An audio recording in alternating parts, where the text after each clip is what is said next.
সুপ্রিয় দর্শক, আশা করি সবাই ভালো আছেন। বিশ্বেরবাসী মিডিয়ার নিউজ24 ওয়েবসাইট ইউটিউব চ্যানেল থেকে আমি সুভাষ সাহা। দেশে এবং দেশের বাইরে যে যেখানে আছেন সবাইকে স্বাগতম। আমরা সমসাময়িক বিষয় নিয়ে টকশোতে আসি, নিয়মিত অনিয়মিত। তবে আজকে যে বিষয়টি আমরা নির্ধারণ করেছি সেটি হচ্ছে, আপনারা সবাই জানেন গতকাল অন্তর্বর্তী সরকারের প্রধান উপদেষ্টা ডক্টর মোহাম্মদ ইউনূস জাতির উদ্দেশ্যে ভাষণ দিয়েছেন। সেই ভাষণে তার একটি কথা নিয়ে মিশ্র প্রতিক্রিয়া, একটি বক্তব্য নিয়ে ইতিমধ্যে সনাতনী সম্প্রদায়ের মধ্যে একটু মিশ্র প্রতিক্রিয়া সৃষ্টি হয়েছে। সেটা হচ্ছে ধর্মীয় সংখ্যালঘু সম্প্রদায়ের উপর 1060টি সহিংসতার ঘটনাকে তিনি অতিরঞ্জন বলেছেন।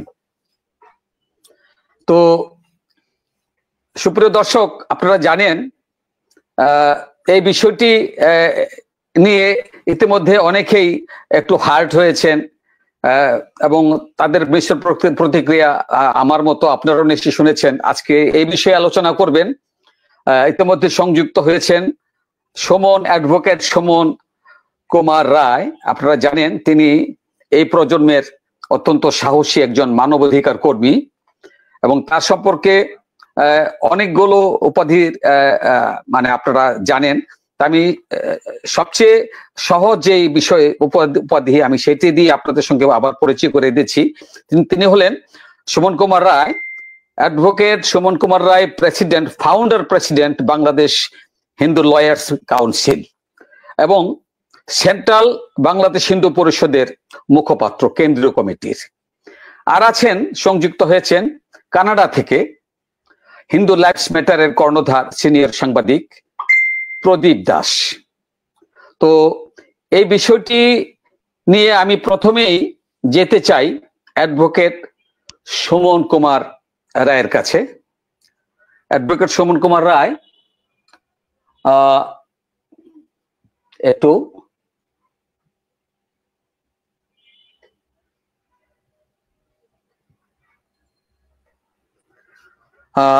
অ্যাডভোকেট সুমন কুমার রায়কে দেখতে পাচ্ছি না, মনে হয় ছিটকে গেছেন। অ্যাডভোকেট সুমন কুমার রায়, যাই হোক, আমি এখন যেতে চাই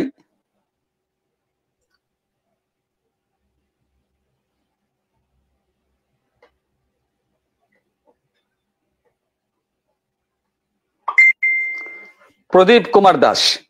এই বিষয়টি নিয়ে আপনি শুরু করুন। আমার বক্তব্য হচ্ছে, আমি আরেকটু রিপিট করি, এই যে অতিরঞ্জন কিসের ভিত্তিতে একজন দায়িত্বশীল ব্যক্তিত্ব এবং বর্তমান অন্তর্বর্তী সরকারের প্রধান উপদেষ্টা বললেন। আমরা কিন্তু এই তথ্যটি পেয়েছি প্রথম আলোর সেই প্রতিবেদন থেকে। প্রথম আলোর প্রতিবেদনে তারা ক্যাটাগরিক্যালি বলেছেন কারা কিভাবে কোথায় সনাতনীরা আক্রান্ত হয়েছেন, ক্যাটাগরিক্যালি বলেছেন। তো যেহেতু প্রথম আলো বাংলাদেশের প্রথম সারির মেইনস্ট্রিম পত্রিকা এবং এটার সার্কুলেশনও সর্বাধিক, এবং এতটুকু জানি যে এই পত্রিকার প্রতি ডক্টর মোহাম্মদ ইউনূসেরও শতভাগ আস্থা আছে। তো তিনি যদি ব্যাখ্যা দিতেন যে এই জায়গায় আমাদের এই তথ্যটা ভুল। ইতিমধ্যে এসে গেছেন অ্যাডভোকেট সুমন কুমার রায়। সুমন কুমার রায়কে আমি প্রথম এই বিষয়ে তার বক্তব্য উপস্থাপন করার জন্য অনুরোধ জানাচ্ছি। অ্যাডভোকেট সুমন কুমার রায়, এই যে অতিরঞ্জন প্রধান উপদেষ্টার এই বক্তব্যের উপর আপনার কি বক্তব্য বলুন। ধন্যবাদ জানাচ্ছি দাদা আপনাকে এবং 24 কে, বিশেষ করে আমাদের প্রিয় সুভাষ সাহা দাদা, তাকেও ধন্যবাদ, এবং যারা এই টক শো দেখছে তাদেরকে ধন্যবাদ জানাচ্ছি। আসলে মূল বিষয়টা হলো যে আমরা বাংলাদেশের প্রেক্ষাপটে আমরা খুব একটা জিনিস দেখি যে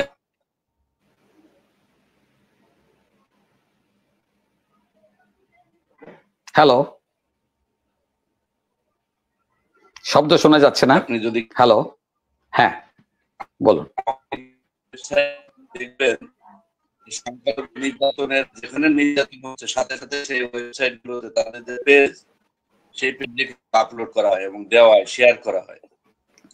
কিন্তু বিগত 15 বছর সরকার ক্ষমতায় ছিলেন, কখনো সংখ্যালঘু নির্যাতনের বিষয়ে পেজ তো দূরে থাক, কখনো স্বীকারই করতে চান না। সবসময় একটা কথাই তারা বলেছেন দায় এড়ানোর জন্য, যে এটা সব জামাত বিএনপি করছে। এবং আমরা যখন আন্দোলন সংগ্রাম করেছি দীর্ঘদিন, আপনিও জানেন যে আমরা যখন বিভিন্ন সংগঠনের সাথে আমরা যখন একত্রে আন্দোলন করেছি, তখন তারা বারবার বলার চেষ্টা করেছে যে আমরা এই দেশের সম্প্রীতি নষ্ট করছি, এদেশের সম্প্রীতিকে নষ্ট করার জন্য এবং জামাত বিএনপির এজেন্ট বাস্তবায়ন করার জন্য আমরা এই আন্দোলন করছি। ঠিক তদ্রূপ যখন 5ই আগস্টের পরে বিভিন্ন ঘটনা যখন ঘটলো, যখন মানুষ দিশেহারা, তখন আমরা যখন মাঠে আন্দোলন সংগ্রাম করছি, এর ভিতরে আমরা মনে করি যে সরকারের কিছু এবং কিছু সাম্প্রদায়িক গোষ্ঠী এজেন্ট এবং সাম্প্রদায়িক গোষ্ঠী তারা এই আন্দোলনকে ভুলণ্ঠিত করার জন্য এবং আমাদের যে অত্যাচার নির্যাতনের ঘটনাটাকে ভুয়া প্রমাণ করার জন্য ওয়েবসাইটগুলোতে বিভিন্ন মিথ্যা ঘটনা তারা নিজেরাই এখানে ছড়িয়ে দিয়েছিল। আমাদের সহজ সরল যারা হিন্দু সম্প্রদায় তারা না বুঝে শেয়ার করার কারণে আমাদের এই আন্দোলনকে, আমাদের নির্যাতনকে তারা ভুয়া প্রমাণ করার চেষ্টা করেছে। তার এই ধারাবাহিকতায় আমরা দেখেছি বিভিন্ন রাজনৈতিক দল এই ঘটনাগুলোকে, অনেকে বলছে যাতে দ্রুত, বিশেষ করে তারেক রহমান, মির্জা ফখরুল ইসলাম এবং জামাতের আমির, তারা বারবার বলেছে যেন এই ধরনের ঘটনা না ঘটে এবং যারা ঘটেছে বা ঘটাচ্ছে তাদেরকে বহিষ্কার করার কথাও কিন্তু তারা বলেছে। তাহলে এর মধ্যে যে দৃশ্যত হয় যে তারা ঘটনা যে ঘটেছে তারা স্বীকার করেছে। ডক্টর মোহাম্মদ ইউনূস দায়িত্ব নেওয়ার পর আমরা মনে করেছিলাম তিনি একজন নোবেল বিজয়ী এবং অত্যন্ত একজন সজ্জন ব্যক্তি। তার নেতৃত্বে বাংলাদেশ যে বৈষম্যবিরোধী আন্দোলন, সেই আন্দোলনের ফলে যে নতুন বাংলাদেশের কথা তারা বলছেন, সেই বাংলাদেশের মাধ্যমে বৈষম্য মুক্ত একটি অসাম্প্রদায়িক উন্নত সমৃদ্ধ বাংলাদেশ প্রতিষ্ঠিত হবে।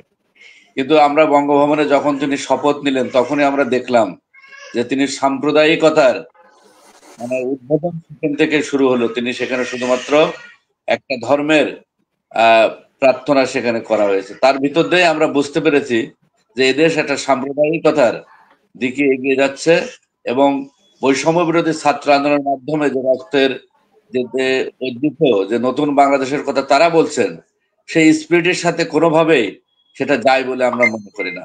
এবং বিভিন্ন নিয়োগের ক্ষেত্রেও আমরা দেখেছি যে বৈষম্য সংস্কার যে কমিটিগুলো থেকে শুরু করে এবং বিভিন্ন জায়গায় শিক্ষকদের যে লাঞ্ছনা এবং বিভিন্ন ক্ষেত্রে যে এসআই থেকে শুরু করে চিকিৎসকদের বাদ, এবং এই ঘটনাকে উনি এর আগেও একবার ডয়েসে বলে উনি বলেছেন যে এটা সংখ্যালঘু প্রথম যখন উনি বাংলাদেশে নামলেন তখন কিন্তু বলেছেন যে বাংলাদেশের সংখ্যালঘু সম্প্রদায়ের অত্যাচার নির্যাতন হচ্ছে, এই নির্যাতন না করার জন্য, এবং তিনি আহ্বান করেছিলেন। তো হঠাৎ করে যখন একটা বোতলের ভিতরে ঢুকে গেলেন, মানে একটা কাঠামোর ভিতরে ঢুকে গেলেন, রাষ্ট্রীয় কাঠামোর ভিতরে, তখন ওনার হাতে আমার মনে হয়, আমি জানি না তাকে উনি কি নিজের দেশ চালাচ্ছেন না ওনাকে কেউ চালাচ্ছে কিনা, উনি হঠাৎ করে ওনার ভুল পাল্টালেন এবং সংখ্যালঘু নির্যাতনকে উনি রাজনৈতিক ভাবে টান করে চেষ্টা করলেন যে বাংলাদেশে কোনো সংখ্যালঘু নির্যাতন হচ্ছে না। এবং তখন আমরা বলেছিলাম যে ডক্টর মোহাম্মদ ইউনূসের মনে হয় চোখের শাহবাগের একটা সম্মেলনে 9 তারিখ আমার মনে আছে যে আমি বলেছিলাম যে ডক্টর মোহাম্মদ ইউনূসের সমস্যা আছে, চোখে ছানিও পড়তে পারে, তার অনতিবিলম্বে একজন বিশেষজ্ঞ ডাক্তার দেখানো উচিত। তা সেই কথার পুনরাবৃত্তি উনি 100 দিন পরে যখন এটা বলেছেন, আমি আবারও বলবো যে এটা শুধুমাত্র রাজনৈতিক উদ্দেশ্য প্রণীত বক্তব্য। উনি দেশের একজন প্রধান উপদেষ্টা হিসেবে এই ধরনের বক্তব্যকে আমরা কখনোই সমর্থন তো দূরে থাক, আমরা এটা একটা হতাশা এবং আমাদেরকে মর্মাহত করে, আহত করে। শুধু প্রথমে 1068টা ঘটনার যে ঘটনার কথা বলেছেন শুধুমাত্র 5 থেকে 20 আগস্টের ঘটনা, এরপরে অসংখ্য ঘটনা ঘটেছে, এখনো ঘটনা ঘটছে প্রতিনিয়ত, চাঁদা থেকে শুরু করে কালকেও রবি দাস নাম করে একটা ছেলেকে সেনাবাহিনী বা প্রশাসনের হাতে তাকে হত্যা করা হয়েছে। আমি গতকাল চট্টগ্রামে গিয়েছিলাম, সেখানে মনা সরকার নামে একজন, যে এই হাজারীগলির ঘটনার একদম নির্মম অসংখ্য মানুষ শিকার, তার ভিতরে প্রত্যক্ষদর্শী যে মনা সরকার, তার স্ত্রী ক্যান্সারে আক্রান্ত, তার ওষুধ আনতে যাওয়ার সময় প্রেসক্রিপশন সহ ওষুধ মূল কিনে যখন মন্দিরে প্রার্থনা করতেছিলেন বা প্রণাম করতেছিলেন, সেই সময় আজকে দেশের শান্তি রক্ষী বাহিনী বিশ্বের যেখানে সুনাম অর্জন করেছেন, আমাদের দেশ মাতৃকার অন্যতম ভ্যানগার্ড সৈনিক সেনাবাহিনী তাদেরকে ধরে নিয়ে নির্মমভাবে শুধু অত্যাচার নির্যাতনই করে নাই, তাকে পা ভেঙে আজকে ডান্ডা বেড়ে পড়িয়ে তাকে চট্টগ্রাম মেডিকেলে চিকিৎসা নেওয়া হচ্ছে। তার জামিন তো দেই নাই, এবং এই চিকিৎসার অভাবে তার স্ত্রী পুরো শরীরে ক্যান্সারে আজকে পচন ধরে গেছে, এবং তাকে হয়তো বা বাঁচার যে সম্ভাবনা ছিল এই চিকিৎসার অবহেলার কারণে তার মৃত্যুর পথে এখন সে যাত্রী, সে বাঁচবে না। তার একটা মাত্র ছেলে, একটা মাত্র তার উপার্জন ক্ষমতাহীন ব্যক্তি, ছেলেও ছোট। এই রাষ্ট্র এই দায় কে নেবে? যে এটা তো একবার মনে করি যে এই চিকিৎসার অভাবে যে মারা গেল, এটা তো পরিকল্পিত বা হত্যা বলা যায়। এই হত্যার দায় কে নেবে? তা আমি মনে করি যে ডক্টর মোহাম্মদ ইউনূস উনি যে কথাটা বলেছেন একজন নোবেল বিজয়ী হিসেবে, এটা বৈষম্য বিরোধী ছাত্র আন্দোলনের যে আন্দোলন, সফল আন্দোলন, সেই স্পিরিটের সাথে কোনোভাবে এটা সাংঘর্ষিক। এবং উনি যদি এটা মনে করে যে এই ধরনের অতিরঞ্জিত হয়ে থাকে, তাহলে আমরা বারবার যেটা দাবি করে আসছি যে আমাদের যে 8 দফা দাবি, সেই 8 দফা দাবিতে আমরা বলেছি যে এটা সুষ্ঠু তদন্তর মাধ্যমে, প্রয়োজনে আন্তর্জাতিকভাবে জাতিসংঘের অধীনে এটা তদন্ত করে এই ঘটনার সাথে যারা জড়িত তাদের দৃষ্টান্তমূলক শাস্তি, এবং যারা ক্ষতিগ্রস্ত তাদের ক্ষতিপূরণ পুনর্বাসন করা হোক। 1068 যে ঘটনার কথা প্রথম আলো বলেছেন, আমরা মনে করি এর থেকে আরো 3-4 গুণ বেশি ঘটনা ঘটেছে। তা উনি এটা মিথ্যা প্রমাণ করে দেখান, এবং ইনি এই কথা বলার জন্য আমরা ভবিষ্যতে নয়, এখনই আমরা এই আজকের মাধ্যমে, আপনার এই মাধ্যমে আমরা তীব্র নিন্দা জানাচ্ছি। এবং সেই সাথে আমি বলতে চাই যে এই বর্তমান সরকার, উনি প্রধান উপদেষ্টা থাকার উনি যোগ্যতা হারিয়েছেন। ওনাকে অনতিবিলম্বে আমি বলবো যে পদত্যাগ করে দেশের কোন যোগ্য ব্যক্তির হাতে, আর না হলে নির্বাচন দিয়ে প্রকৃত রাজনৈতিক ব্যক্তিত্ব যারা আছে, রাজনৈতিক দল আছে, তাদের হাতে ক্ষমতা দিয়ে উনি যত দ্রুত বিদায় নেবে ততই ওনার জন্য মঙ্গলজনক হবে, দেশের জন্য মঙ্গলজনক হবে, দেশের রাজনীতিবিদদের জন্য মঙ্গলজনক হবে বলে আমি মনে করি। শুধু প্রথম আলোর রিপোর্ট কেন, আজকে হিন্দু বৌদ্ধ খ্রিস্টান ঐক্য পরিষদ মোবাইল নাম্বার সহ 2010টি ঘটনার উল্লেখ করেছেন। একটা ঘটনা মিথ্যা প্রমাণ করে তারা দেখাক, যাক, যে এখানে প্রথম দিকে যে ঘটনা ঘটেছে, যে যখন বিভিন্ন মানুষ যখন আতঙ্কে গ্রস্ত, বিভিন্ন জায়গায় যে ঘটনাগুলো ঘটছে, তখন এই রাষ্ট্রীয় পৃষ্ঠপোষকতায় এবং এই সাম্প্রদায়িক শক্তি বিভিন্ন ভুয়া নিউজ গুলো তারা নিজেরা তৈরি করে এই ওয়েবসাইট গুলো ছড়িয়ে দিয়েছিল, যাতে করে এই ঘটনাগুলোকে আড়াল করা যায়, বহির্বিশ্বে যাতে ধামাচাপা দেওয়া যায়। আমাদের সনাতনী সম্প্রদায় বা তারাই নিজেরাই বিভিন্ন হিন্দু আইডি খুলে, হিন্দু নাম দিয়ে আইডি খুলে তারাই ছড়িয়ে এটাকে বিব্রত বা বিতর্কিত করার চেষ্টা করা হয়েছে। আমরা মনে করি যে এই ঘটনা শুধু একটা দুইটা নয়, 68টা নয়, 2010টা নয়, 4 থেকে 5,000-এর বেশি ঘটনা সরজমিনে এখানে আমরা তদন্ত করে আমরা যতটুকু জানতে পেরেছি যে বেশি ঘটনা এখানে ঘটেছে। হয়তো আমাদের সবার পক্ষে বিভিন্ন কারণে, বিভিন্ন জায়গায় পরিস্থিতির কারণে যাওয়া হয় নাই। আমরা এই জন্য আমরা মনে করি যে এটা আন্তর্জাতিক তদন্ত হওয়া উচিত, আন্তর্জাতিক তদন্তের মাধ্যমে এই ঘটনাগুলো খুঁজে বের করা উচিত। আজকে হিন্দু বৌদ্ধ খ্রিস্টান ঐক্য পরিষদের এই ঘটনাগুলোকে বিতর্কিত করার চেষ্টা করা হচ্ছে, কিন্তু 2001 সালে যখন এই হিন্দু বৌদ্ধ খ্রিস্টান ঐক্য পরিষদ এই 2021 সালে যখন দুর্গাপূজার হামলা হয়েছিল, তখনও তারা কিন্তু একটা সামারি বা একটা সংবাদ সম্মেলন করে 379টি মন্দির ভাঙা এবং 17টা জেলায় এক নাগারে হামলার ঘটনা, এবং সেই সময় 9 জন হত্যা এবং 117টি মন্দির ভাঙচুরের কথা তুলে ধরেছিলেন। তখন আজকে যারা এটাকে অস্বীকার করছে, তারা কিন্তু সেই সময় বাহবা দিয়েছিলেন এবং বলেছিলেন সুরমিলায়, হ্যাঁ, বাংলাদেশ অনেক সংখ্যালঘু নির্যাতন হচ্ছে। আমি মনে করি যে সংখ্যালঘু নির্যাতনের বিষয়টা শুধুমাত্র রাজনৈতিক ভাবে ব্যবহার করা হয়। আমি রাজনীতিবিদদেরকে বলবো যে অনতিবিলম্বে এই বিষয়গুলো রাজনৈতিক উদ্দেশ্যে না নিয়ে, এই রাজনীতিবিদদের সাথে বরাবরই রাজনৈতিক এই হিন্দুদেরকে বলির পাঠা ব্যবহার করা হয়, পাঠা হিসেবে ব্যবহার করা। যেটা আমি বললাম যে আওয়ামী লীগের আমলে সব থেকে বেশি সংখ্যালঘু নির্যাতনের ঘটনা ঘটেছে। 2021 সাল থেকে 2024 সাল পর্যন্ত আইন সালিশ কেন্দ্র রিপোর্ট অনুযায়ী 3679টি ঘটনা ঘটেছে। একটা ঘটনার সুষ্ঠু বিচার তারা করে নাই।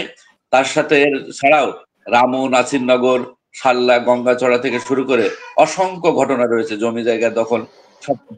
এখন যে দল যখন ক্ষমতায় থাকে বা ক্ষমতার চেয়ারের কাছাকাছি যায়, ক্ষমতার আস্বাদন তারা করে, তখন সংখ্যালঘুদের কথা তারা ভুলে যায়। আজকে আওয়ামী লীগ যারা আজকে তাদের পেজে সংখ্যালঘু নির্যাতনের বিষয়গুলো তুলে ধরছেন, তারা কিন্তু এক সময় বলেছিল যে এই হিন্দুদের এক পা থাকে হলো বাংলাদেশে আর এক পা থাকে হলো ভারত। কিন্তু অত্যন্ত দুঃখের বিষয়, নির্মম পরিহাস এবং ইতিহাস সাক্ষ্য দেয় যে আজকে সেই আওয়ামী লীগ নেতাদের দুই পা কিন্তু আজকে ভারত। তা আমরা আজকে আপনাদের মাধ্যমে এই 24 এর চ্যানেলের মাধ্যমে বলতে চাই, তাদের জায়গা হয়েছে, এখন যারা সংখ্যালঘু নির্যাতন করছেন তাদের জায়গা কিন্তু ভারতেও হবে না, তাদের জায়গা হবে বঙ্গোপসাগরে।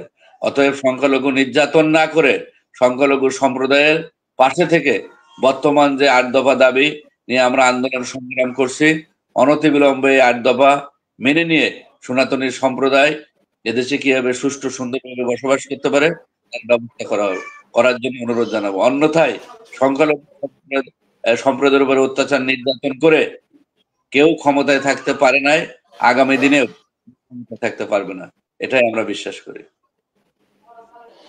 অনেক ধন্যবাদ। আমরা দুঃখের সঙ্গে লক্ষ্য করছি, ক্ষমতায় থাকলে অতিরঞ্জন আর ক্ষমতার বাইরে থাকলে রঞ্জন। এই যে রঞ্জিত করা আর অতিরঞ্জন বলা একই ব্যক্তির দুই রকম কথা, একই মহলের দুই রকম বক্তব্য। এই যে এই সংস্কৃতি থেকে আমরা কবে বেরোতে পারবো আর বলের পাঠার অবস্থা থেকে আমরা কবে মুক্তি পাবো? আমি দুঃখের সঙ্গে বলছি, তিনি একজন দায়িত্বশীল জায়গা থেকে যে কথাটি বললেন, তার আগে আরেকজন উপদেষ্টা বলেছিলেন 26 লক্ষ ভারতীয় বাংলাদেশে সরকারি চাকরি করে। অথচ এটি অতিরঞ্জন না রঞ্জন সেই ব্যাপারে কিন্তু প্রধান উপদেষ্টা কিছু বলেননি এবং রাষ্ট্রীয়ভাবে এই বিষয়টির কোনো ব্যাখ্যাও দেননি। অথচ এই কথাগুলো যদি আজকে আমি আর আপনি বলতেন তাহলে কত কৈফিয়ত হয়তো দিতে হতো। আমরা অবাক হয়ে যাই, যদি প্রথম আলোর এই রিপোর্টটি না হয়ে যদি একটি কাগজে মানে অসমর্থিত কোনো কাগজে রিপোর্ট হতো তাহলে হয়তো আমরা এই মাইনকাছি পাই পড়ে যেতাম। তো যা হোক, আমি এই প্রসঙ্গে আমাদের বিশ্লেষক অত্যন্ত অভিজ্ঞ একজন সাংবাদিক হিন্দু লাইভস ম্যাটারের কর্ণধার প্রদীপ দাস কানাডা থেকে সংযুক্ত হয়েছেন, আমি তার কাছে কৃতজ্ঞ। অনেক ব্যস্ততার মাঝেও তিনি আমি ডাকলে সাড়া না দিয়ে পারেন না। তার কাছেই শুনবো যে এই যে ঢালাওভাবে অতিরঞ্জন বলে ছাপাই গাওয়া এবং সেই দুষ্কৃতীদের প্রশ্রয় দেওয়া, আস্কারা দেওয়া, এই আস্কারা দেওয়ার কারণে কিন্তু আমরা বারবার ভিকটিম হচ্ছি। তাহলে রক্ষক যদি কি এটাই চায় আমরা বলির পাঠে সারা জীবন এই মাতৃভূমিতে আমাদের এখানে এরকম পদদলিত হব? কি উপায় এই সংস্কৃতি থেকে বের হয়ে আসার এবং দায়িত্বশীল জায়গা থেকে যারা এই কথাগুলো বলে তাদের কিছু হয় না, তাদের লজ্জাবোধও হয় না, অথচ আমরা নিজেরই লজ্জা পাই যখন গণ্যমান্য ব্যক্তিদের মুখ থেকে আমরা অসত্য ভাষণ শুনি। প্রদীপ দাস কি বলবেন? নমস্কার সুভাষ দা, অ্যাডভোকেট সুমন কুমার রায় এবং দর্শক সকলকে। আসলে এই বাংলাদেশের যে বিষয়টি আমি দেখতে পাচ্ছি, এতে করে আমি যেই জিনিসটা সবসময় আমার মনে প্রশ্ন আসে যে ডক্টর মোহাম্মদ ইউনূসকে এই অন্তর্বর্তীকালীন সরকারের প্রধান উপদেষ্টা হিসাবে কেন বেছে নেওয়া হয়েছে? মানে কি কারণে? তার কাছে জনগণের কি প্রত্যাশা ছিল? তিনি কি রাজনীতি বোঝেন?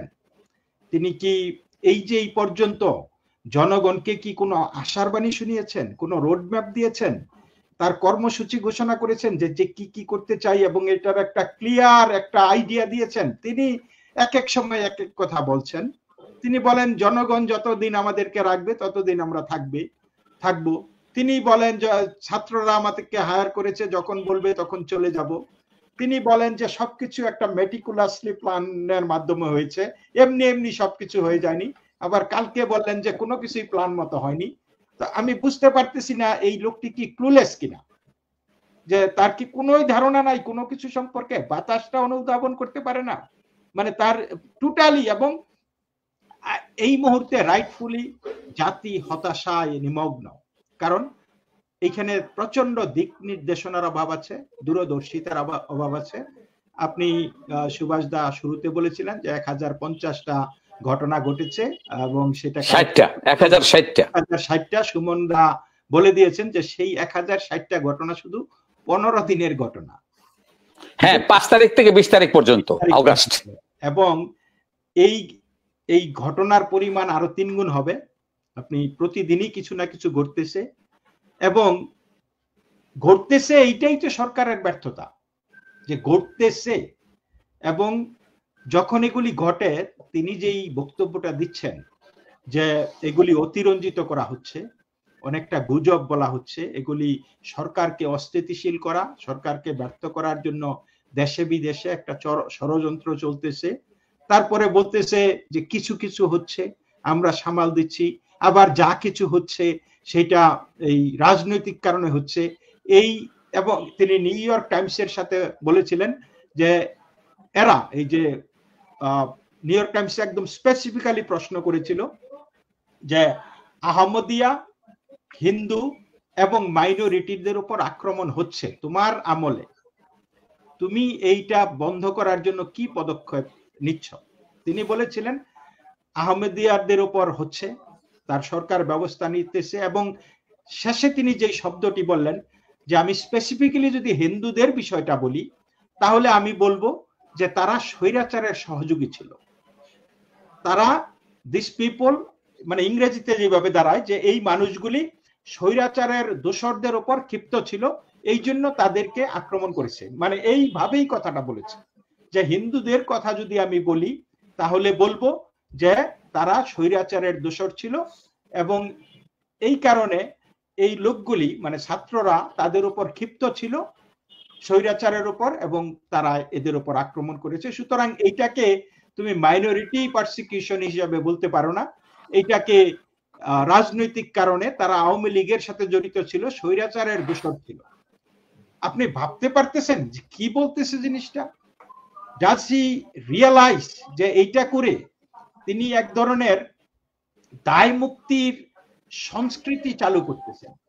ইয়েস ইয়েস, শুধু ট্যাগ লাগাই দিবা, খালি ট্যাগ লাগাই দিবা যে মারো, যেই কারণেই মারো, জবরদখল করো, জমি জমা, বাড়িঘর পুড়িয়ে দাও, যাই করো, কিন্তু সবশেষে বলে দিবা যে সে রাজনীতি করতো, আওয়ামী লীগ করতো, তার বিরুদ্ধে তাদের সাথে আমাদের আক্রোশ ছিল, পূর্ব শত্রুতা ছিল, এই কারণে। এটা বললেই, আগে যেমন রাজাকার ট্যাগ দিলে আপনি 7 গুণ মাপ, এখন শুধু আপনি স্বৈরাচারের দোসর দিয়ে দিবেন, স্বৈরাচারের দোসর ট্যাগ দিয়ে দিলে আর কোনো কিছু হবে না। এবং এটা তো অলরেডি ঘোষণাই দিয়ে দিয়েছে যে স্বৈরাচারের সাথে যারা যুক্ত আছে তাদের বিরুদ্ধে, তাদেরকে মারলে, ধরলে, খুন করলে, কোনো কিছু করলে এটার কোনো বিচার হবে না, কোনো তদন্ত হবে না, কোনো কিছুই হবে না, কোনো প্রশ্ন হবে না। বাস, মানে কার্টে ব্লাঙ্কে তিনি এটা দিয়ে দিলেন। মানে কি আশ্চর্য, একটা রাষ্ট্রনায়ক এই অরাজকতাকে, এই নৈরাজ্যকে প্রশ্রয় দিতে পারে, এটা কি ভাবা যায়? ইভেন দেশে যদি আইনের শাসন থাকে, বা তিনি যদি আইন মান্যকারী ব্যক্তি হয়ে থাকেন, আমি আশ্চর্য হই যে তিনি একজন আন্তর্জাতিক ব্যক্তিত্ব, তার সারা জীবন কেটেছে এমন দেশগুলিতে যেখানে মানবাধিকার মানে খুবই উচ্চতায় স্থান দেয় মানবাধিকারকে। তাহলে তিনি কি নিয়ে গেলেন বাংলাদেশে? এই যে তাকে বাংলাদেশে দাওয়াত করে নিয়ে গেলেন, সরকারের গদিতে বসায় দিলেন, তাহলে তিনি কি নিয়ে গেলেন বিদেশ থেকে? খালি কি দেহটাই নিয়ে গেলেন? মাথা এবং চিন্তা সব কি বিদেশে ফেলে রেখে গেছেন? তার চিন্তার চেতনায় আমরা, তিনি ইভেন বাংলাদেশে গিয়ে হতে তিনি হাবভাবত বুঝার চিন্তা করেনি, তিনি শুধু গদিতে বসে গেছেন। নর্মালি যেটা করে, যখন আপনি বিদেশ ফেরত কোনো স্টেটসম্যান, আপনি যখন দেশে যাবেন, আপনি বা আপনি কোনো অতিথির বাড়িতে গেলেও আপনি সেই বাড়ির পরিবেশটা একটু দেখবেন, বাড়িতে মানে আপনি অতিথি হিসাবে গেলেও যে কি অবস্থা। তিনি সেই ধরনের কোনো কিছু বলেন নাই, তিনি জনগণের সাথে কথা বলেন নাই, তিনি কোনো প্রেস কনফারেন্স করেন নাই, বাস মানে শুধু গদিতে বসে গেছেন। এবং গদিতে বসেও তিনি কোনো কিছুই বলেন নাই। মানুষ যেখানে আতঙ্কে থাকতেছে, চারিদিকে ডাকাতি হচ্ছে, চারিদিকে হিন্দুদের উপর, সংখ্যালঘুদের উপর নির্যাতন হচ্ছে, তখন তারা বলতেছে যে এই রাজনৈতিক কারণে। রাজনৈতিক কারণে কি মন্দিরে হামলা হয়? মন্দির কি রাজনীতি করতো? মন্দির কি আওয়ামী লীগ করতো, জাতীয় পার্টি করতো, বা বিএনপি করতো, জামাত করতো? তাহলে মন্দিরে কই? আমরা তো কোনো রাজনৈতিক কারণে মসজিদে হামলা দেখি নাই। আমরা দেখেছি মসজিদের লোকজন তো আওয়ামী লীগ, বিএনপি, জামাত এরা করে, তাই না? সেরকম মন্দিরের লোকজনও করেছে। তাহলে মন্দির আক্রান্ত হয় ধরেন 20টা মন্দির আক্রমণ, আমি বলতেছি না, আমি ছোট করে বলতেছি, জাস্ট মনে করেন একটা মন্দির আক্রান্ত হয়েছে, একটা মন্দির, মনে করেন একটাই মন্দির আক্রান্ত হয়েছে, সেই তুলনায় বাংলাদেশে যেহেতু 90% মুসলমান, তাহলে 9টা মসজিদ আক্রান্ত হওয়ার কথা ছিল। তা আমরা তো একটা মসজিদ আক্রান্ত হতে দেখি নাই। তার মানে কি এটা যে হিন্দু নিধন হচ্ছে, হিন্দুদের উপর বেছে বেছে আক্রমণ হচ্ছে, সেই জিনিসটা তিনি স্বীকার করতেছেন না। মানে আজব একটা জিনিস। এইখানে আমি এই যে আজকে প্রথম আলোতে একটা দেখলাম, একজন হিন্দু সাংবাদিক বলেন, আমি সংখ্যালঘু সম্প্রদায়ের সদস্যদের সঙ্গে কথা বলেছি, তারা আতঙ্কিত বোধ করছিলেন, তাদের মনে হচ্ছিল তাদেরকে লক্ষ্যবস্তু করা হচ্ছে। ফেসবুক, সামাজিক যোগাযোগ মাধ্যমে অনেক ভিডিও আছে যেগুলিতে বলা হয় যে বাংলাদেশ একটি মুসলিম দেশ হবে। এখন ক্ষমতায় থাকা ব্যক্তিদের আমরা বলতে শুনেছি যে সংবিধান থেকে ধর্মনিরপেক্ষতা বাদ দিতে সংস্কার হচ্ছে। এখানে একটি প্রশ্ন আসে যে বাংলাদেশে পরে কি হচ্ছে, এবং গত 16 বছরের তুলনায় আপনার সরকারের সময়ে অনেক ইসলামের প্রভাব দেখছি, এসব সম্প্রদায়কে আশ্বস্ত করতে এগুলি কাজে দেবে? তো জবাবে ডক্টর ইউনূস বলেন, এটা কি আমার সঙ্গে যায়? মানে এই যে ইসলাম, তার আমলে যে ইসলামের রাজনৈতিক ইসলাম বা উগ্রপন্থী যে ইসলামটা আছে সেইটা যে প্রসার হচ্ছে, এটার প্রেক্ষাপটে তিনি বললেন এটা কি আমার সঙ্গে যায়? উপদেষ্টা পরিষদের প্রতিটি সদস্য হয় মানবাধিকার কর্মী, যারা নিজেরা ভুক্তভোগী হয়েছেন, অথবা পরিবেশ অধিকার কর্মী, অথবা নারী অধিকার বা অন্য অধিকার কর্মী। সুতরাং তারা সবাই অধিকার কর্মী। আপনি যেসব কথা বললেন সেগুলি যদি তাদের সামনে বলেন তাহলে তারা আপনার উপর ক্ষেপে উঠবে। উপদেষ্টা পরিষদের সদস্যদের প্রত্যেকের জীবনের অতীত কর্মকাণ্ড দেখুন। তো প্রশ্ন করেছেন সাংবাদিক, তাহলে আপনি বলছেন আপনার উপদেষ্টা পরিষদে ইসলামপন্থী এজেন্ডা এগিয়ে নেওয়ার মতো কেউ নেই? জবাবে ডক্টর ইউনূস বলেন, প্রত্যেকের জীবনের গল্পগুলো দেখুন, এরা সবাই খুবই নিবেদিত প্রাণ ব্যক্তি, এখানে নারী অধিকার কর্মীরাও রয়েছেন। আচ্ছা, এই যে এই প্রেক্ষাপটে ইয়েস, এই চিন্তা থেকেই হয়তো আপনাকে নিয়ে গিয়েছিল একটা বৈষম্য বিরোধী বাংলাদেশ গঠনের জন্য। কিন্তু আপনাকে আমরা চেহারাই দেখতেছি, আপনার দাড়ি টুপি নাই, ঠিকই আছে, কিন্তু আপনি যেটা বলছেন এই জিনিসটা কি আমার যায়? মানে আপনার দাড়ি টুপি নাই, তাহলে আপনি আমার সরকার ইসলামপন্থী, এটা বলেন কি করে? আপনার সাথে যায় না, চেহারায় যায় না।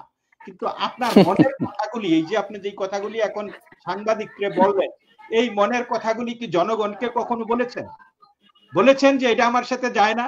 আপনি কি বলেছেন যখন মাহমুদুর রহমান বলে যে ইসকনকে ব্যান করে দিতে হবে, ইসকন জঙ্গি সংগঠন, আপনার কি, আপনি দেশ বিদেশ ঘুরেছেন, ইসকনের মাহাত্ম্য গরিমা আপনি দেখেছেন বিশ্বব্যাপী, ইসকন আজকে হোয়াইট হাউসে স্থান করে নিচ্ছে ইসকনের ভক্তরা, তো সেই জায়গা থেকে আপনি কি সেই মাহমুদুর রহমানের জবাব কি দিয়েছেন কখনো? আপনি যখন এই চট্টগ্রামে স্লোগান আসে একটা দুইটা ইসকন ধরো, দৈরা দৈরা জবাই করো, আপনার কোনো প্রতিক্রিয়া আমরা দেখছি? আমরা কিন্তু দেখিনি। আপনি সাফাই গিয়ে যাচ্ছেন, কোনো কিছু হচ্ছে না, ভালো আছে সবাই, আবার এখন বলতেছেন এটা কি আমার সাথে যায়? এটা না গেলে যখন জামাতে ইসলামের সেক্রেটারি জেনারেল গোলাম পারোয়ার বলে যে বিপ্লব পরবর্তী আগামী বিপ্লব হবে ইসলামের বিপ্লব, তাই না? তো আমি এর আগের টকশোতে বলেছিলাম যে ইসলামের বিপ্লব দিয়েই বৈষম্য বিরোধী আন্দোলন শুরু হয়েছিল, মানে বৈষম্য বিরোধী আন্দোলনের আড়ালে ইসলামের বিপ্লবটা ছিল। তারপরে তারা এটা কায়েম করতে গিয়ে খুব অতিমাত্রায়, এই যে অতিরঞ্জন বলে যে, মানে অতি ছিল আর কি, বেশি পরিমাণে ওই কি বলে বাবুর্চি হয়ে গেছিল আর কি রান্নাঘরে, এই জন্য পুরা সবকিছু তাল বেতাল হয়ে গেছে, ওই ইসলামী বিপ্লবটা থেমে গিয়েছিল।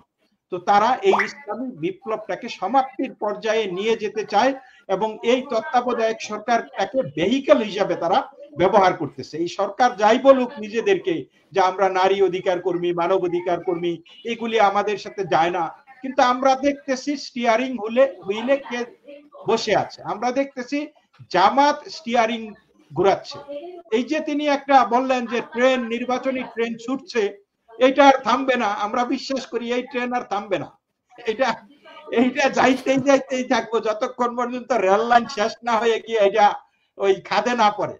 এই এই ট্রেন আর থামার কোনো লক্ষণ আমি দেখতেছি না। উনি যে রূপরেখার দায়িত্ব বলেছে এখানে কিচ্ছু নাই, নো দিক নির্দেশনা।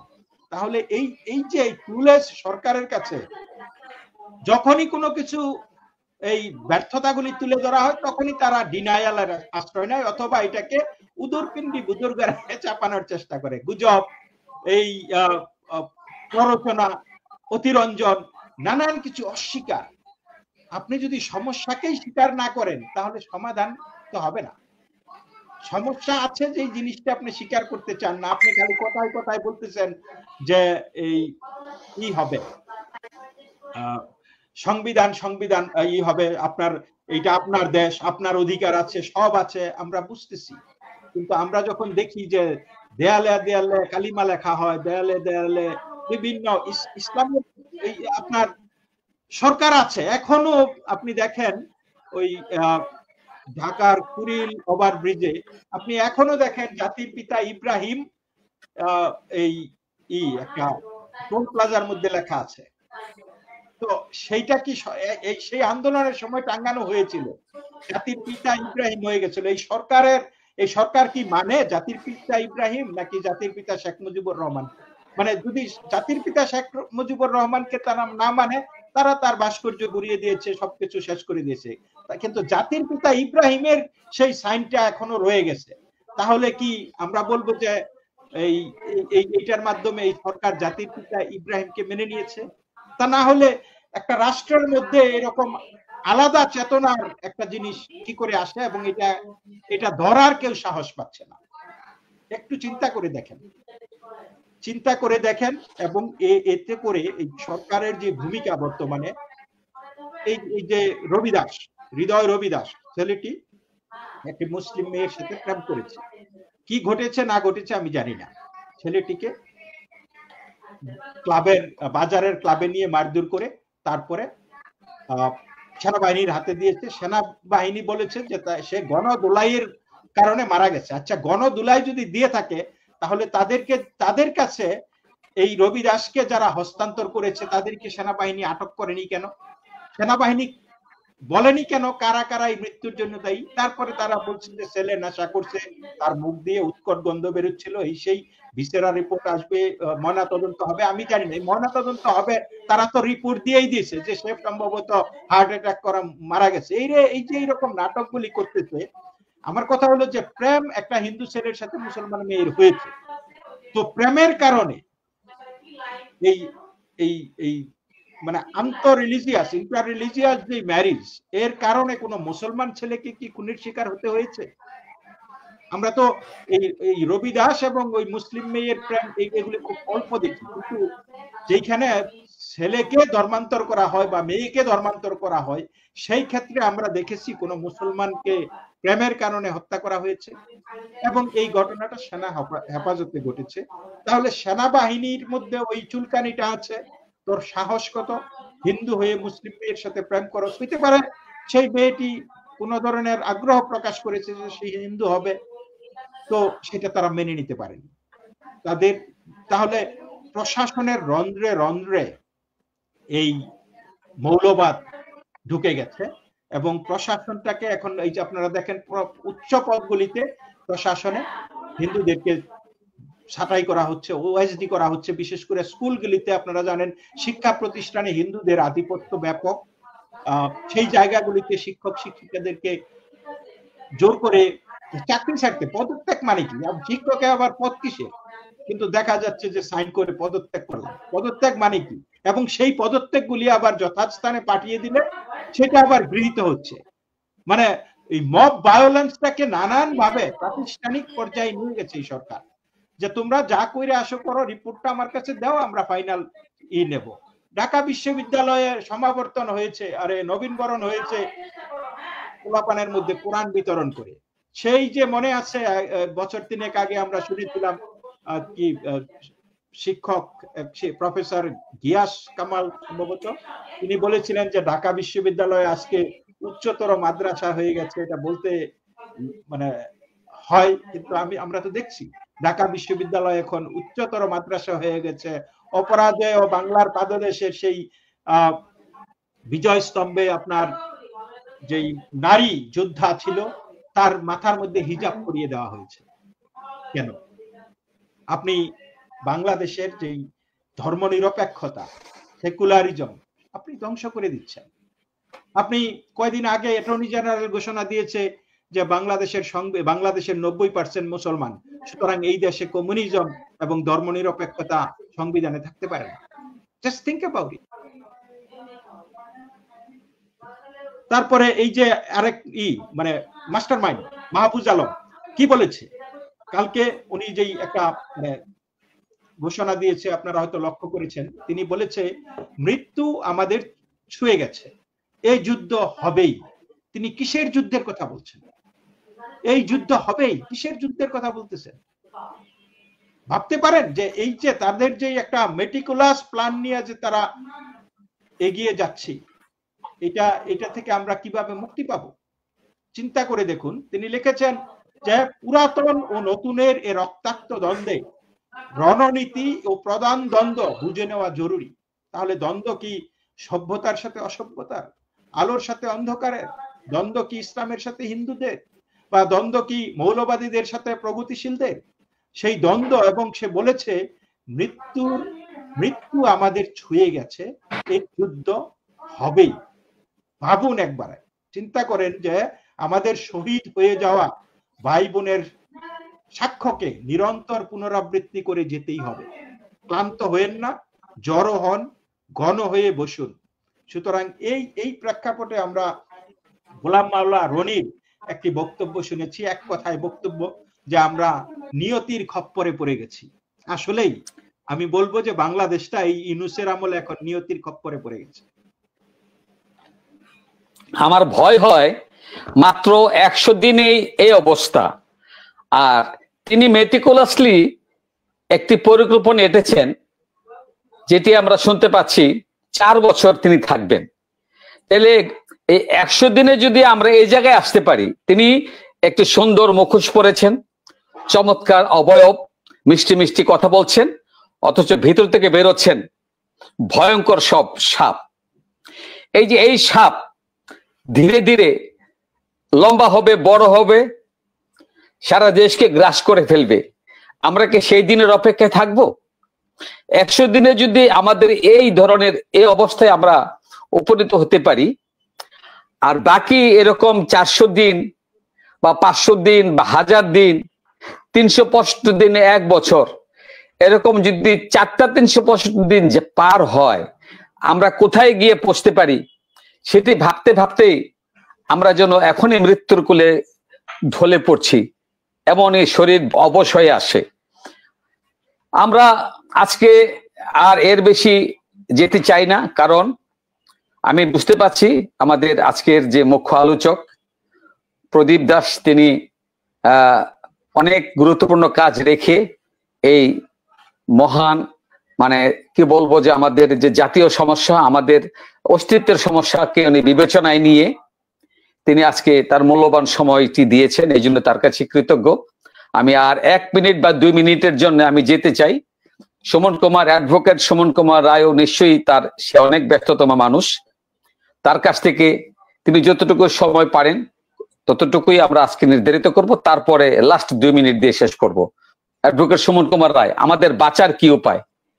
আমাদের এই যে অবস্থা চলছে, 100 দিনে আমাদের এই অবস্থা, একটি ঘটনার বিচার করেননি, ইভেন তারা স্বীকারই করেন না, বলছেন অতিরঞ্জন। এই অবস্থা চলতে থাকলে আমরা কি সারা জীবন একে অপরের ঠেলাঠেলের মাঝখানে পড়ে পিষ্ট হতে হতে আমরা একবার নিঃশেষ হয়ে যাব? আমাদের জন্য কি কেউ নেই রক্ষা করার? আমরা ভরসা করতে চাই এমন একটি সংগঠনের কাছে, এমন একটি রাজনৈতিক দলের কাছে, যারা আমাদেরকে বলির পাঠা না বানিয়ে সত্যকে গ্রহণ করবেন এবং সত্যকে নিয়ে তারা এগিয়ে যাবেন, তবেই একটি বাসযোগ্য বাংলাদেশ হবে। না হয়তো সবাইকে মরতে হবে। আগুন যদি আমার বাড়িতে লাগে, সে আগুনের তাপ কিন্তু প্রত্যেকেই পাবেন। অতএব এই দৃষ্টিভঙ্গি থেকে প্রতিটি মানবিক মূল্যবোধ সম্পন্ন মানুষের কাছে আমি আগেই আবেদনটি রাখছি, আপনারা সবাই সজাগ হন, আমাদেরকে রক্ষা করুন, নিজেরাও বাঁচুন। বলুন অ্যাডভোকেট সুমন কুমার রায়, আপনি শেষ জবনিকা বক্তব্যটি আপনি টানুন, তারপরে 2 মিনিটে যাব প্রদীপ বাবুর কাছে। না, ইতিমধ্যে আপনারা জানেন যে সারা বাংলাদেশেই কিন্তু নিরাপদ বাসস্থানের জন্য, সনাতনী সম্প্রদায়ের জন্য নিরাপদ বাসস্থানের কিন্তু আন্দোলন ইতিমধ্যে শুরু হয়ে গেছে। মানুষ বুঝতে পেরেছে যে এই সনাতনী সম্প্রদায়, যে রাজায় রাজায় যুদ্ধ হয়, নলখাগড়ার প্রাণ যায়, সবাই আমাদেরকে নিয়ে রাজনীতি করে। আমাকে মুজাহিদ ইসলাম সেলিম অত্যন্ত ভালো মানুষ, যদিও এখন বামেদের কোনো আমরা দেখা পাচ্ছি না, তারা সব সময় আন্দোলন সংগ্রামে থাকে, কিন্তু এখন তারা কোথায় সংখ্যালঘু নির্যাতন, এটা প্রশ্ন। কিন্তু তিনি আমাকে একটা কথা বলেছিলেন যে সুমন, রাজনীতির ভিতরে পলিটিক্স ঢুকে গেছে। এই যে রাজনীতির ভিতরে পলিটিক্স ঢুকে গেছে, এটার পলিটিক্স এর অংশ হলো বাংলাদেশের সনাতনী সম্প্রদায়। এই ব্যর্থতা সুভাষদার, প্রদীপদার, আমাদের সকলের। আজকে স্বাধীনতার 53 বছরে, আজকে 47 থেকে এই পর্যন্ত 46-এর যদি আপনি দেখেন দাঙ্গা, 47-এর দেশভাগ, 65 সালের যে আমাদের পাক ভারত যুদ্ধ, সেই সময় শত্রু সম্পত্তি, সেই আইন কিন্তু পাকিস্তান আমলেই বাতিল করা হয়েছিল, কিন্তু বঙ্গবন্ধু ক্ষমতা আসার পরে সেটাকে আবার কিন্তু সেটা তিনি রেখে দিলেন।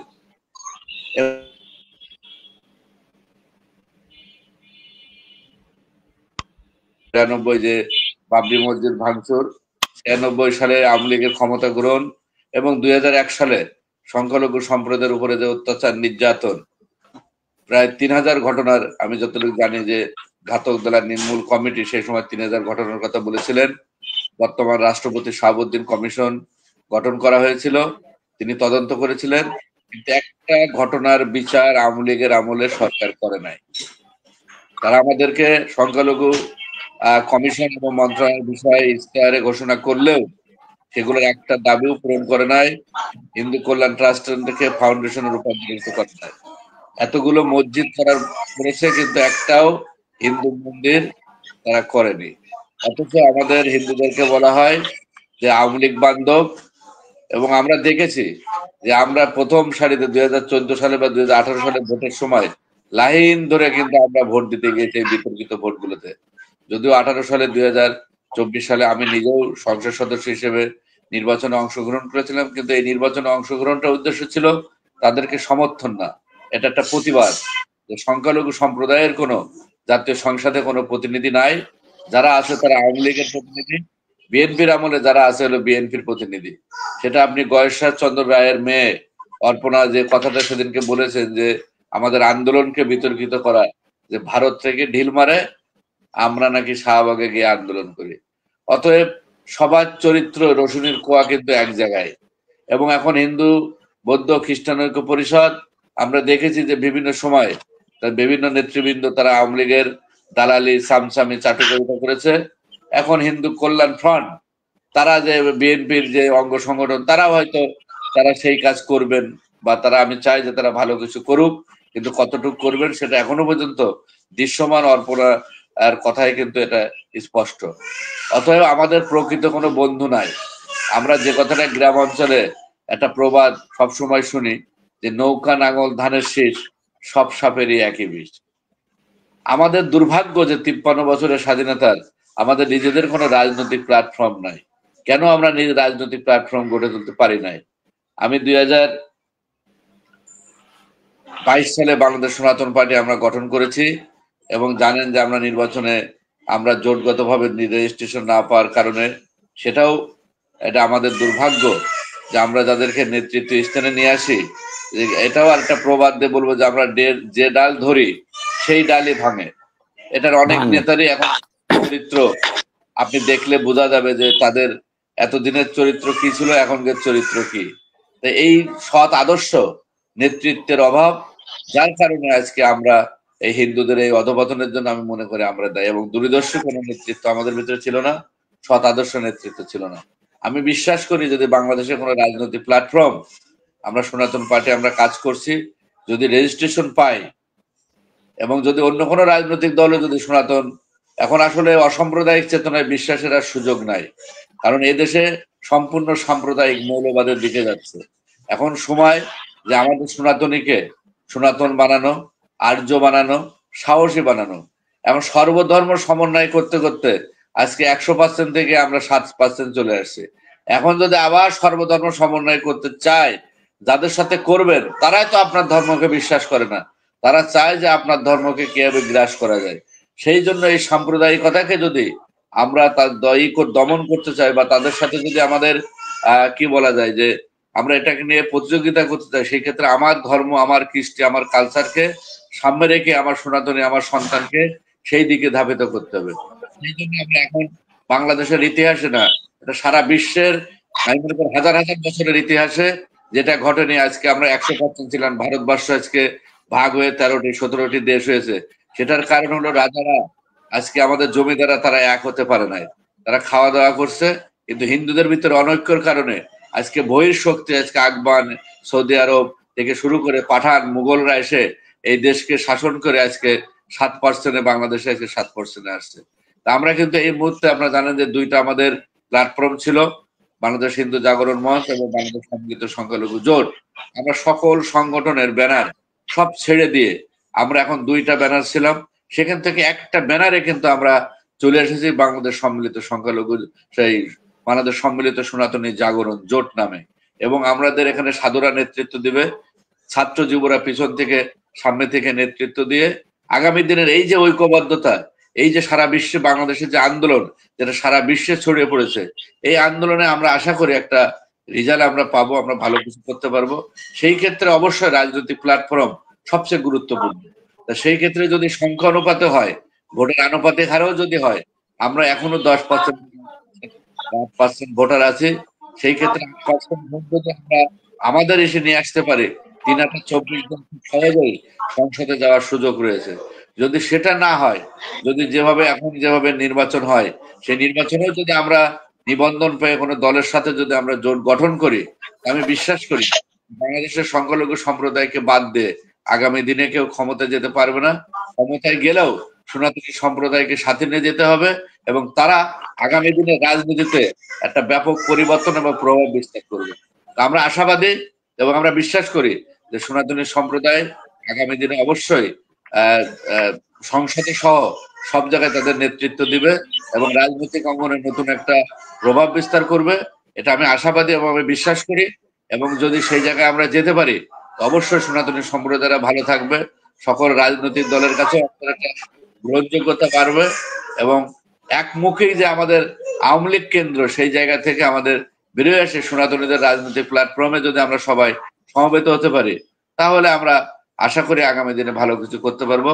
আমি হতাশা নয়, আমি আত্মবিশ্বাসে, এবং আমি মনে করি যে দেশের সনাতনী সম্প্রদায় ভালো থাকবে।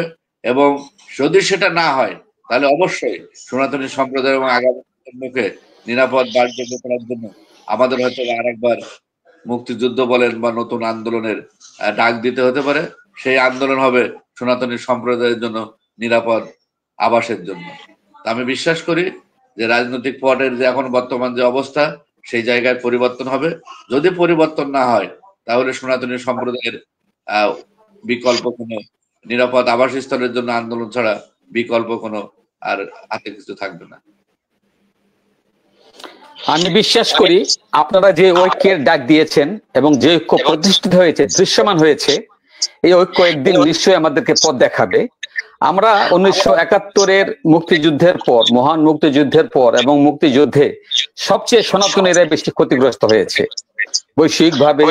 এবং আমার আত্মীয় স্বজনের মধ্যে 3টা পরিবার শহীদ হয়েছে। আমার নিজের বাড়ি ঘর আমাদের নিঃস্ব হয়ে গেছি। এরকম সারা বাংলাদেশের এই সনাতনী সম্প্রদায় সবচেয়ে বেশি ক্ষতিগ্রস্ত হয়েছে। অথচ এই 52, 53, 54 বছরও আমরা ফুটবল হয়ে রইলাম, খেলোয়াড় হইতে পারলাম না। এবার যদি খেলোয়াড় হওয়ার সুযোগটা হাতছাড়া হয়, ভবিষ্যতে আবার আমাদেরকে ওই ফুটবল হয়ে থাকতে হবে। আমরা সবার লাথি কুষ্টা খেয়ে আমাদের জীবন এখানেই শেষ করতে হবে। আমরা যাতে আর ফুটবল না থাকি, খেলোয়াড় হতে পারে, অন্তত একজন খেলোয়াড়, দক্ষ খেলোয়াড়। সেই আশা ভরসার জায়গা থেকে আমি প্রদীপ দাসের কাছ থেকে আমি জানতে চাই, আপনার কি মনে হয় এই যে অ্যাডভোকেট সুমন কুমার রায় যে কথাটি বললেন, এবং এটি বাস্তব আমরা দেখতেও পেলাম, হঠাৎ একটি জাগরণ তৈরি হয়েছে এবং এটার নেতৃত্বে আছেন সাধ্য সন্তরা, এবং বিশেষ করে চিন্ময় প্রভু, তার তো তুলনাই নাই। আমি তাকে আমার মনের ভেতর থেকে তাকে আমি শ্রদ্ধা এবং তার প্রতি তিনি একজন আস্থার প্রতীক হয়ে থাকুক, আমাদের ঐক্যের প্রতীক হয়ে থাকুক, এবং তার নেতৃত্বে আমি বিশ্বাস করি সাধু সন্তদের সকলের অংশগ্রহণের মাধ্যমে আমরা সঠিক পথে আছি। এবার আমি যেতে চাই আমাদের আজকের শেষ বক্তা, মুখ্য আলোচক প্রদীপ দাস। আপনি কি মনে করেন আমরা কি আজীবন এরকম ফুটবলে থাকবো, নাকি এবার খেলোয়াড় হতে পারবো? অবশ্যই আমাদেরকে ফুটবল না হয়ে এখন ফুটবল যদি লাথি খাইতে খাইতে একসময় লাথি দেওয়ার শখও জাগতে হবে। মানে খেলার বিষয় না হয়ে খেলোয়াড় হইতে হবে, এটা স্বাভাবিক।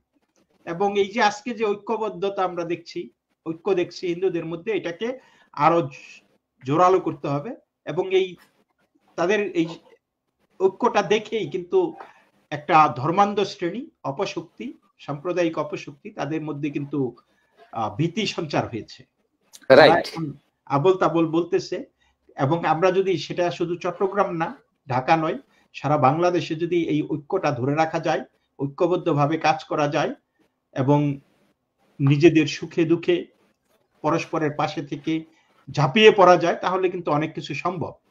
তো আমরা দেখছি যে এই বাংলাদেশের সংখ্যালঘুদের উপর আক্রমণ, হিন্দুদের উপর আক্রমণ, এটা একটা বাজি ফুটানোর মতো। বিভিন্ন উৎসবে আপনার বাজি না ফুটাইলে আপনার জমে না। তো ওই রকম আপনি বাংলাদেশের এই রাজনৈতিক এবং সামাজিক প্রেক্ষাপটে আপনি যত কিছু ঘটুক, সেইখানে একটা সাম্প্রদায়িক এলিমেন্ট থাকে। এই সাম্প্রদায়িক এলিমেন্টটা যদি না বাজে, তাহলে যেমন মানে কেমন যেন মানে নাই, এটার মধ্যে একটা জোশ থাকে না, এরকম একটা ধারণা, জোশ থাকে না। বাংলাদেশে ইলেকশন হয়, আপনি ইলেকশনে গেলেও আপনারে মার দিব, ইলেকশনে না গেলেও তুই গেলি না গেলে মার দিব, আপনি একটা পক্ষ ভোটে জিতলেও মার দিবে, আবার হারলেও মার দিব, হ্যাঁ, জিতার পরেও মার দিব যে তোকে ভোটে জিততে হয়। মানে মানে সেটা সব ক্ষেত্রে, আওয়ামী লীগ বিএনপি নির্বিচারে সর্বত্র হিন্দুরা টার্গেট। আপনার প্রত্যেকটা ক্ষেত্রে দেখা যাচ্ছে যে তারা হিন্দুদের উপর আক্রমণের একটা মৌসুমী তাগিদ অনুভব করে। যখনই দেশের কোনো পরিবর্তন হয়, ঝড় হইলেও হিন্দুদের উপর দিয়েই যায়। মানে এই যে একটা তৎপরতা, হ্যাঁ, যে এইখানে এটা একটা ওই এর মতো, আমি যেটা বলেছি যে ওই যে বাজি ফুটানোর মতো, এইটা না ঘটলে ওই আপনি যত আনন্দ উল্লাস করুক, সেটা এই ষোলকলা পূর্ণ হবে না। হিন্দুদেরকে ঘিরে একটা কিছু হইতে হবে, তাহলেই আপনার আনন্দটা মানে প্রকট হবে। এই মানসিকতা যদি থাকে তাহলে কেমনে হবে? আমি গত ইয়ের মধ্যে বলেছি যে আমার চ্যানেলে, মানে গত টকশোতে লোকজন বলে, আমি তো অনেক সময় ওয়ার্নিং দিই যে বাংলাদেশে তালিবানের দিকে যাচ্ছে, রাশিং হেডলং টুয়ার্ডস তালিবানাইজেশন, এবং এইখানে মুসলিমরা যারা নাকি সহনশীল, মডারেট, প্রগতিশীল মুসলিম, তারাও নিরাপদ থাকবে না। তো অনেক কমেন্ট আসে যে তো আফগান হইলে সমস্যাটা কি, আফগানিস্তান তো ভালোই আছে। তো এইটা যদি ভাবনায় হয় মানুষের, তখন আপনাকে বুঝতে হবে যে দেশের মধ্যে ক্যান্সার ঢুকে পড়েছে, এই ক্যান্সার ইজ স্প্রেডিং। সুতরাং এই ক্যান্সারকে স্প্রেড করার অ্যান্টিডোট হইছে একমাত্র যে আমরা যারা নাকি এটার বিরুদ্ধ স্রোত আছি, তাদেরকে ঐক্যবদ্ধ হয়ে শক্তিতে বলিয়ান হয়ে প্রতিরোধ গড়ে তুলতে হবে। তাহলে এই ক্যান্সারটা থেকে হয়তো আমরা উল্টা তাদেরকে সংশোধন করতে পারবো, একটা সুন্দর সুস্থ একটি সংবেদনশীল, শ্রদ্ধাশীল, টলারেন্ট একটি দেশ, একটি সমাজ গড়ে তুলতে পারবো। এইটাই আমার মনে হয় যে সাংস্কৃতিক বিপ্লব, মানে কালচারাল মাইন্ডসেটটা, মানে কালচারটাকে চেঞ্জ না করতে পারলে রাজনীতি দিয়ে খুব একটা কিছু হবে না। রাজনীতি খেলবে, কিন্তু সেই রাজনীতির মধ্যে একটা সুস্থ ধারা ঢুকাইতে হবে, এবং সেইটা সুস্থ ধারাটা রাজনীতি মানুষকে পরিবর্তন করবে আমি বিশ্বাস করি না। এখন মানুষ রাজনীতিকে পরিবর্তন করতে হবে, তাহলেই সেইখানে একটা পরিবর্তন আশা করি আর কি। এবং সেটা যারা মানে শিকারী, তারা কখনোই তাদের শিকার ছাড়বে না। সুতরাং যারা শিকারের মানে যারা শিকার, তাদেরকে রুখে দাঁড়াতে হবে। সেই শিকার হতে পারে হিন্দুরা, বৌদ্ধরা, খ্রিস্টানরা, সেই শিকার হতে পারে বাংলাদেশের মেজরিটি মুসলিম যারা নাকি শান্তি চায় তারা। কিন্তু সাইলেন্ট থাকলে আর হবে না। সাইলেন্ট মেজরিটির আজকে কোনো ভ্যালু নাই, আপনাকে ভোকাল মেজরিটি হতে হবে। এই পর্যন্ত এইটাই আমি বিশ্বাস করি আর কি। অনেক অনেক ধন্যবাদ, চমৎকার ভাবে আপনারা উপস্থাপন করেছেন আজকের এই একটি লাইনকে কেন্দ্র করে। অতিরঞ্জন, এই অতিরঞ্জন থেকে, এই অতিরঞ্জন বলে কোন অন্যায়কে আপনার ধামাচাপা দেওয়ার সুযোগ নেই। আমরা সবসময় ভোকাল থাকবো, এইভাবে আমরা ঐক্যবদ্ধ হয়ে সকল প্রতিকূলতাকে আমরা অতিক্রম করে আমরা আমাদের লক্ষ্যে পৌঁছে যাবো, সেই প্রত্যাশা রেখে আজকের মতো বিদায় নিচ্ছি। আবারও দেখা হবে সমসাময়িক কোনো বিষয় নিয়ে। অনেক ধন্যবাদ, কৃতজ্ঞতা অ্যাডভোকেট সুমন কুমার রায় এবং প্রদীপ দাস। গুড নাইট, শুভরাত্রি, নমস্কার।